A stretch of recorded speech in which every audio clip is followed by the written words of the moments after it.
you have a quick minute to talk about how we can get back to sports during COVID? Yeah, sure. Hi guys, a little corny I know, but seriously, it's time to get back to sports and it's time to get back with your community. So how can we do it safe during this time?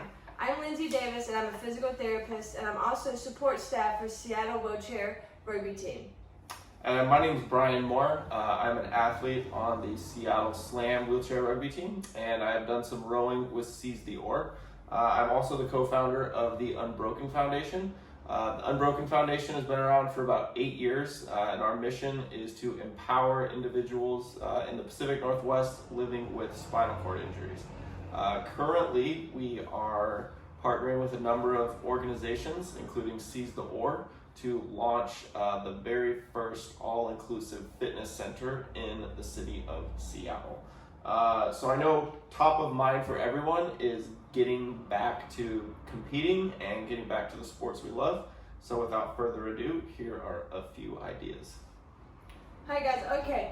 A big thing that you have to do mandatory when you get back to your boathouse or with your team, volunteers and support staff and athletes, is making sure that no one has had any symptoms of COVID-19 in the past 72 hours. Not mandatory but highly recommended would also be to get the name and email, phone number of all people that you interact with as a team. So if someone does come down with the virus, you could do contact tracing to make sure everyone is safe. Some big things from the healthcare point of view that we're implementing in hospitals and outpatient clinics are you must wash your hands before and after any contact with anyone.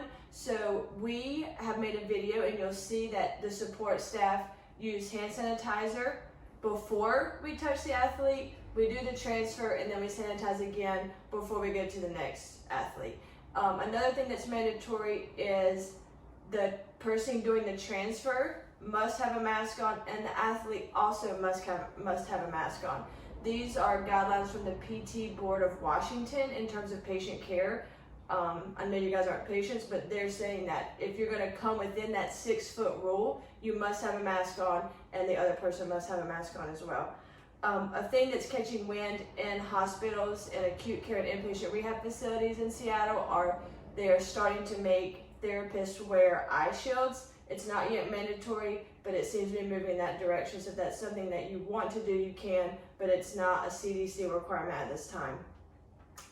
And just the key points again from the video are you don't need gloves, but just sanitizing before and after before you move on to the next athlete.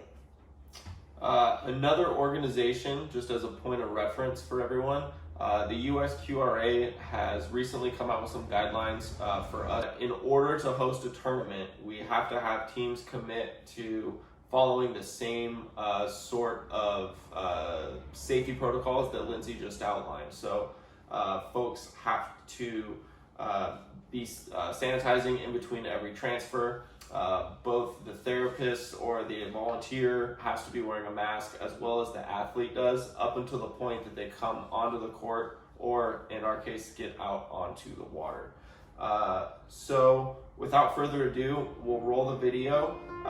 Thanks for watching, and look forward to seeing you all out on the water. Thank you.